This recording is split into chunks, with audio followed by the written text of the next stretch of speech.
Hello everyone, je vous espère en pleine forme pour cette avant-dernière vidéo de l'année.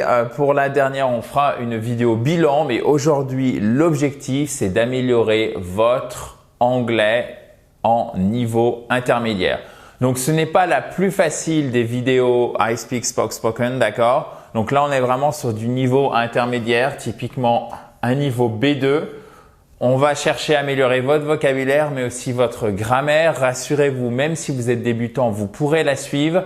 Mais le but du jeu, si vous êtes déjà à un niveau par exemple B1, donc pré-intermédiaire et évidemment B2, C1, C2, c'est que vous maîtrisiez, que vous puissiez réutiliser quand vous exprimez en anglais ce qu'on va voir aujourd'hui sous forme de 5 phrases. La première étant « What have you been up to lately? » What have you been up to lately? OK? What have you been up to lately? Bon, ce qu'il faut isoler déjà ici, lately, vous voyez que late qui veut dire en retard, to be late, c'est pas to be late. C'est pas une latte non plus, c'est late, A. Comme le A de groseille. Vous avez cette diphtongue ici.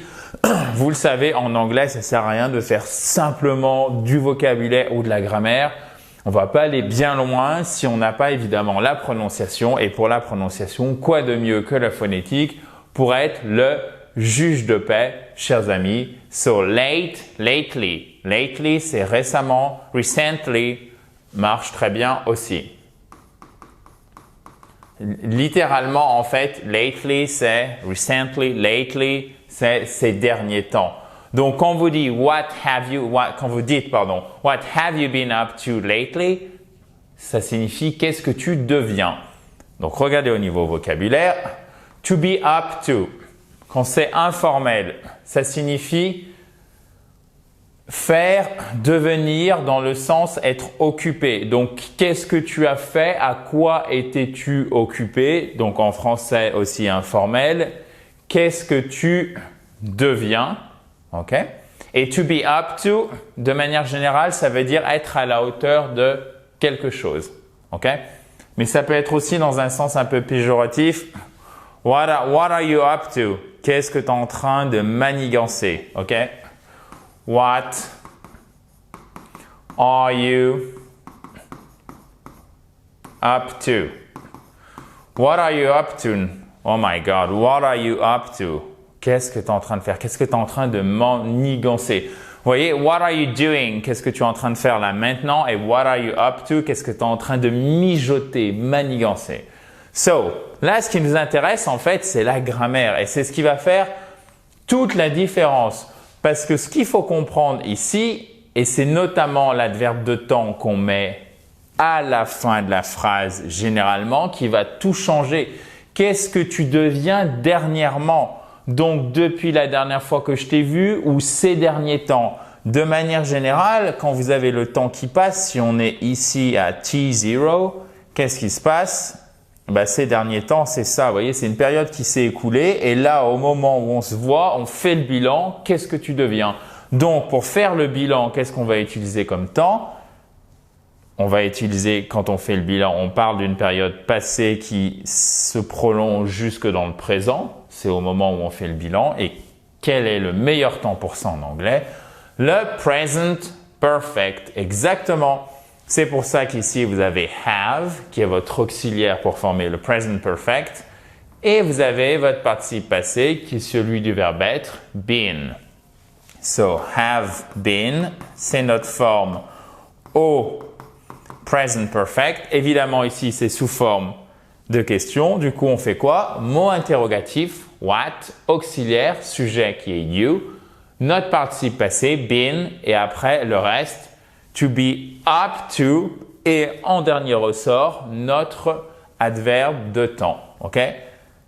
Puisqu'en fait, tout ce qui est mis au participe passé, c'est been up to. L'expression complète, pardon, c'est to be up to. Du coup, on met seulement évidemment to be au participe passé, mais on doit coller, comme c'est une expression qui ne fait, qui est en un seul morceau, qui est unique au sens de c'est une seule unité, on ne peut pas la casser en deux, c'est to be up to et après éventuellement un complément de temps ici.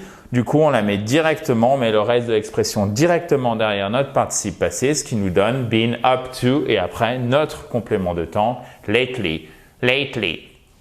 Et pas lately, justement, lately. So what have you been up to lately? Qu'est-ce que tu deviens, entre guillemets, ces derniers temps? Voilà, vous maîtrisez maintenant cette phrase de niveau intermédiaire. Chers amis, vous pouvez télécharger toutes les explications que vous voyez au tableau, plus faire le quiz d'application pour voir si vous avez bien tout compris, en cliquant sur le i en haut à droite ou sur le lien qui est dans la vidéo. Si vous êtes sur tablette ou sur mobile, faut passer sur le lien, faut cliquer, pardon, je vais y arriver, sur le lien qui est dans la description si vous êtes sur mobile ou sur tablette. So, the concert will have finished when we get there. Le concert sera terminé quand nous arriverons. Donc là, déjà, au niveau du vocabulaire, il faut bien comprendre que to get there, ça veut dire arriver quelque part. To get somewhere. Arriver quelque part. To get there. Y arriver. Arriver là-bas. Puisque les adverbes pronominaux y et en sont très durs à comprendre pour les non-francophones. Quand vous apprenez le français, c'est vraiment quelque chose qu'il faut sentir. C'est assez difficile à utiliser et souvent, le i, il va être traduit par un there en anglais. When we get where, when we get there. Quand on arrive là-bas, quand nous y arriverons. OK? Quand nous y arriverons. When we get there. Quand on arrivera là-bas, quand nous y arriverons. When we get there. Mais attention, lorsque when, il complète une phrase principale, d'accord? Qui est déjà au futur. Donc c'est ça notre phrase principale. Le concert sera terminé. Pourquoi c'est notre proposition principale? Parce qu'elle fonctionne toute seule. On peut dire le concert sera terminé. Point. Mais si vous dites simplement quand nous y arriverons, vous voyez bien que si je vous dis simplement quand nous y arriverons, il manque un bout de phrase, j'ai pas compris, d'accord? Évidemment. C'est pour ça que celle-ci, cette proposition, elle va compléter la première, d'accord? Et quand une proposition complète une autre, alors elle pourrait être derrière. Hein. On pourrait avoir quand nous y arriverons, le concert sera terminé. Par exemple, qu'est-ce qui se passe en anglais? On n'a jamais le futur. Quand nous y arriverons, le concert sera terminé. En anglais, when we get there, the concert will have finished. When I am rich, quand je serai riche, I will do that. Je ferai ceci. Vous voyez, I will do that, c'est votre proposition principale au futur. When I am big, quand je serai grand. When I am rich. On ne met jamais when I will be rich. C'est une faute qu'il faut absolument éviter, chers amis. Vous voyez, parce que when I am rich, ça complète une proposition principale. I will have a lot of money. Bon, je me suis pas foulé pour l'exemple, mais c'est juste pour que vous compreniez le principe. So, to get somewhere, to get there, c'est y arriver, d'accord? Y arriver. Arriver quelque part, to get somewhere. Maintenant, vous savez qu'on dit when we get there et pas when we will get there. Why? Parce que ça, c'est une proposition qui est déjà au futur. Donc, comme on a le when, il indique nécessairement que ça se passera dans le futur. Donc, ça sert à rien de le rajouter deux fois. OK? Cependant, là, il faut que vous fassiez attention à la construction de ce temps. De quoi s'agit-il? Il s'agit ici, attention, d'un futur antérieur. Qu'est-ce que c'est un futur antérieur? C'est une action dans le futur qui se passe avant une autre action dans le futur. Donc, vous avez votre concert, regardez, ça c'est l'axe du temps. Vous avez votre concert ici, nous on est juste ici, là, on est à T0, ok? Vous avez le concert et quand vous arriverez, ça sera là. Le concert, il vient juste de se terminer, d'accord? Il s'est terminé, donc l'action d'arrivée, elle est ici et l'action du concert qui se passe, elle est là. Donc, l'action du concert qui se passe, c'est avant le fait d'y arriver. C'est pour ça qu'on utilise un futur antérieur. Et comment on forme notre futur antérieur en anglais? On utilise will plus have plus le participe passé du verbe de l'action. Donc finish, finished, will have finished. Le concert sera terminé, d'accord? Et pas aura terminé. Le concert sera terminé quand nous y arriverons. The concert will have finished when we get there. OK? Est-ce que c'est bon? Si vous avez la moindre question, vous n'hésitez surtout pas. Vous mettez tout ça dans un commentaire juste en dessous. Mais c'est will have finished. D'accord? Vraiment pour faire votre futur antérieur, pour parler d'une action qui sera réalisée avant une autre dans le futur. Passons maintenant à la troisième, chers amis. Bon, celle-ci, vous la connaissez, mais je voulais quand même vous en reparler parce qu'elle est tellement importante. Il s'agit de notre conditionnel en anglais avec une concordance des temps sur laquelle il faut faire très attention.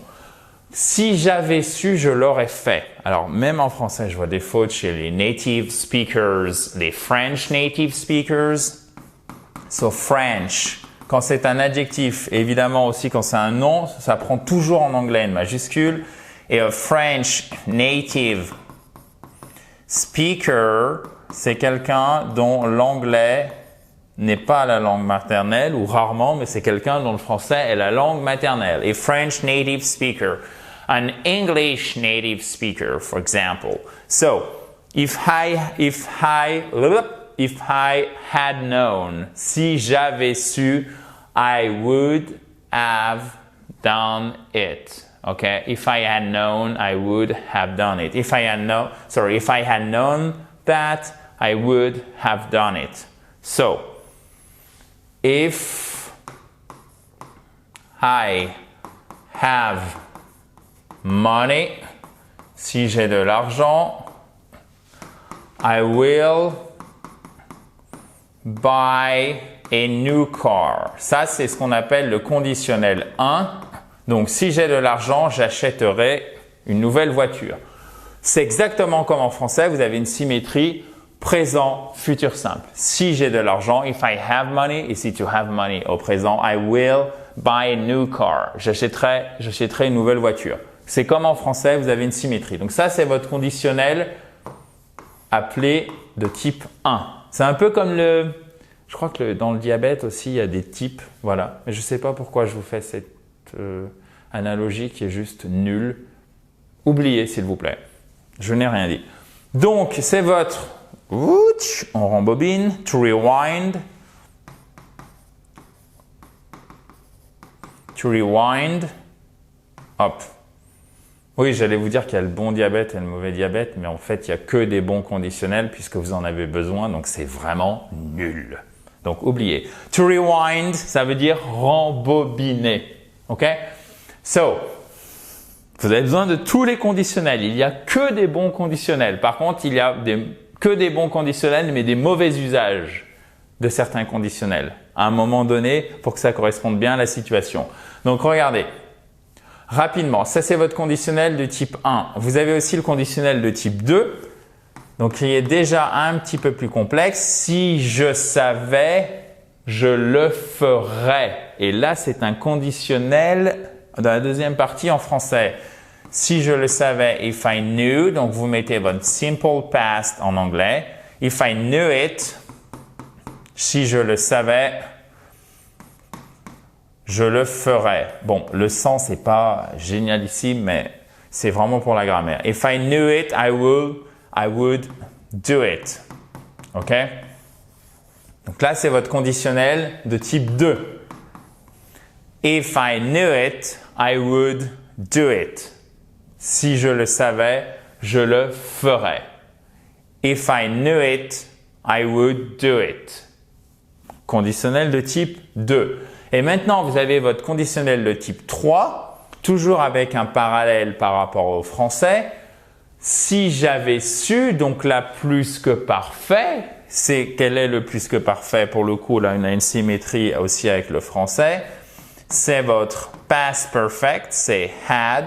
à toutes les personnes, plus le participe passé. To know, knew, known. OK? On ne prononce pas le que, c'est pas to know évidemment, et c'est to know qui est un verbe irrégulier. So, if I had known that. If I had known that, I would have done it. Donc, pour votre conditionnel passé, qu'est-ce que vous faites en anglais? Au lieu de mettre would plus la base verbale simplement, I would do it. D'accord? Ça, c'est je le ferai. AI en français, d'accord? Attention, puisque c'est du conditionnel. Yes, pardon, justement. Si c'était AI, ça serait notre futur simple comme ici. D'accord? J'achèterai AI. Je le ferai AIS, conditionnel. Présent pour le conditionnel passé. Donc pour le conditionnel présent en français, en anglais, pardon, vous mettez would plus la base verbale. Et pour votre conditionnel passé en anglais, vous mettez would plus have plus votre participe passé. I would have done it. Okay? If I had known that, I would have done it. Si j'avais su, je l'aurais fait. If I had known that, I would have done it. Okay? If I had known that, I would have done it. Donc, si vous avez le moindre question là-dessus, n'hésitez surtout pas, chers amis, à me laisser un commentaire juste en dessous. C'est pas le plus facile en grammaire, hein, donc accrochez-vous, surtout si vous êtes de niveau débutant, c'est tout à fait normal. Maintenant, chers amis, voyons comment rapporter les paroles d'une autre personne. Donc, si vous avez en français, il a dit qu'il avait été heureux, qu'est-ce qui se passe? Moi, je suis à côté de vous et je vous dis, John a dit qu'il avait été heureux. Donc, John, a dit, j'avais été heureux. John a dit qu'il avait été heureux. John a dit, j'ai été heureux. Donc, John a dit qu'il avait été heureux, si je vous rapporte les paroles. Maintenant, si c'est John qui dit j'ai été heureux, moi je vous dis John a dit qu'il avait été heureux. D'accord? Donc, vous voyez, à chaque fois, en fait, avec un temps, on en rapporte 3 autres. On passe vraiment dans une forme passée pour ici faire quoi? Rapporter les paroles de la personne. C'est exactement ce qui se passe avec l'anglais. John, so he said, I was happy. He said, I have been happy. He said, I had been happy. Donc, qu'est-ce qui se passe? He said he had been happy. Quand vous avez le past perfect, donc had plus le participe passé, to be happy, been happy. Le past perfect, vous mettez had plus le participe passé. Quand vous avez le simple past, be happy, ça devient was happy, première personne. Et le past perfect, le present perfect, have been happy. Pourquoi c'est have plus to be happy, have plus participe passé, donc have been happy. Pour rapporter ces 3 temps, vous devez à chaque fois utiliser en anglais le past perfect, ok? Donc, quand quelqu'un vous dit I was, I had been, I have been, vous devez le rapporter toujours avec votre past perfect. Vous n'avez pas le choix. John, comme en français, John a dit qu'il avait été heureux. Et c'est John peut-être qui a dit j'ai été heureux, j'étais heureux, j'avais été heureux. Comment vous le rapportez en français en disant il a dit qu'il avait été heureux. Même chose en anglais, ok? He said he had been happy. Ok, guys? Mais peut-être que c'est pas quelqu'un qui dit j'ai été happy. Peut-être que c'est simplement he said en parlant de quelqu'un d'autre. D'accord? Donc, moi, je vous rapporte les paroles de John qui parle d'une autre personne. Donc, vous êtes à côté de moi et je vous rapporte les paroles de John qui parlent d'une autre personne. Donc John, il dit, en parlant de, par exemple, Rachel, ok, ou Elon, ok, is talking about Rachel, ok. Donc John parle de Rachel et il dit à propos de Rachel, elle était heureuse, oh, she was happy. Moi, je vous rapporte les paroles. John a dit que Rachel avait été heureuse. Mais ce qui nous donne quand on masque les prénoms, he said she had been happy. Là, je vous ai mis un he, mais j'ai pris Rachel, donc c'est she, pour que vous fassiez bien la distinction. He said, John said, she had been happy. John said, he said, she had been happy. OK? Et peut-être que Rachel, elle a dit, quand John, peut-être que John dit, John 2 points, Rachel was happy. Rachel had been happy. Rachel has been happy. Moi, je vous le rapporte et je vous dis, John said that Rachel had been happy. Et à chaque fois quand je vous rapporte les propos, c'est ce que je vous expliquais ici, ça sera le past perfect pour rapporter des propos qui étaient au present perfect, au past simple ou au past perfect. Alors, évidemment, ça, vous pouvez le comprendre que si vous maîtrisez les temps en anglais. C'est pour ça que je vous ai fait une grosse vidéo. Elle est massive sur tous les temps en anglais. Si vous ne l'avez pas vue, vous devez d'urgence la regarder. C'est pour ça qu'on vous la met ici en cliquant sur le i en haut à droite ou sur le lien. Vous pouvez cliquer sur le lien qui est dans la description si vous ne voyez pas le i, donc si vous êtes sur mobile ou sur tablette. OK? Continuons, chers amis, dans la joie et la bonne humeur. Alors, là, on va partir plus sur du vocabulaire parce qu'on a fait beaucoup de temps. I wanted to go, but I was told not to. Et en fait, il y a aussi de la grammaire parce qu'on a une belle voix passive ici. I was told not to. Donc là, vous avez envie de dire, mais il manque pas un bout de phrase. I was told not to do what? So, I wanted to go. Je voulais y aller. Et voyez ce qui se passe en fait.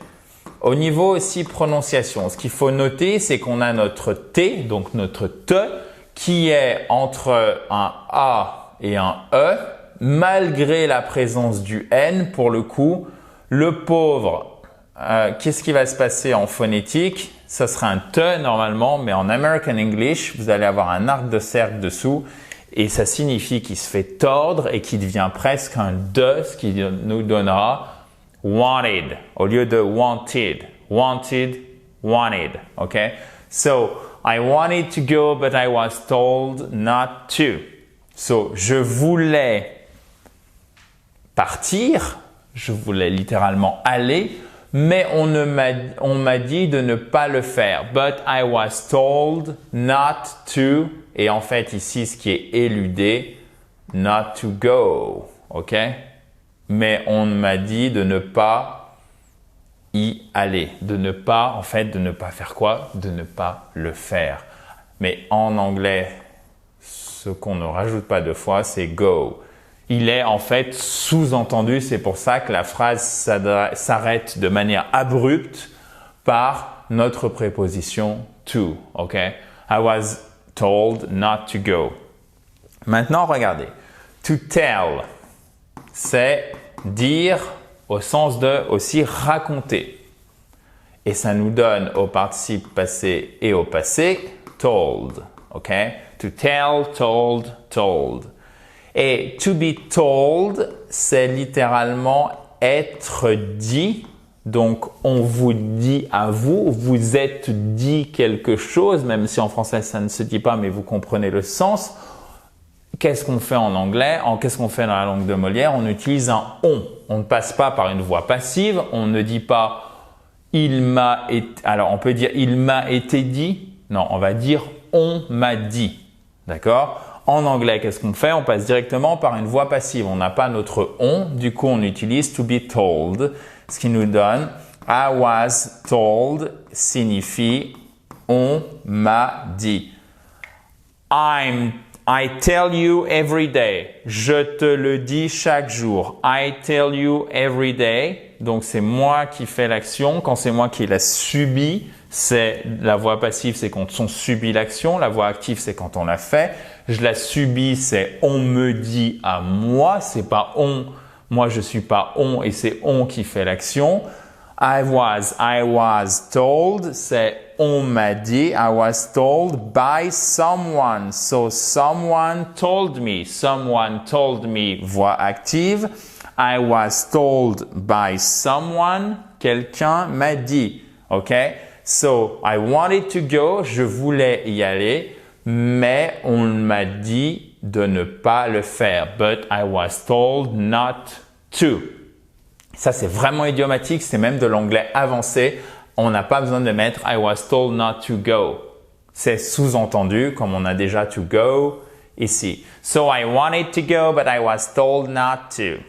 OK, guys? Donc ça, c'est vraiment une voix passive, une reprise sous-entendue de to go. Faites bien attention aussi à la prononciation. Et une fois que vous avez bien compris ça, vous avancez petit à petit en anglais. Donc, someone told me not to go. Someone told me not to go. I was told not to go. Regardez, le me. Someone told me. Quelqu'un m'a dit à moi. Donc, je suis le complément. À la voix passive, le sujet ne fait pas l'action. Moi a été dit par quelqu'un de ne pas faire ça. So, I was told by someone not to go, but I was told by someone not to go. OK? Est-ce que c'est bon? Si vous avez la moindre question, vous pouvez la mettre juste en dessous, chers amis, et je reviendrai vers vous rapidement. Si vous ne l'avez pas fait, je vous propose de vérifier vos connaissances et d'appliquer tout ce qu'on a vu ici pour être sûr que vous puissiez le réutiliser quand vous faites de l'anglais, que ça soit à l'écrit pour comprendre, pour écrire évidemment des emails, pour comprendre quand on vous parle ou quand vous écoutez quelque chose en anglais et pour vous exprimer bien évidemment dans la langue de Shakespeare. Vous avez donc le quiz d'application auquel vous pouvez accéder en cliquant sur le bouton, sur le i en haut à droite ou sur le lien qui est juste en dessous dans la description si vous êtes sur tablette ou sur mobile. On se retrouve très vite dans la joie et la bonne humeur. Bye bye!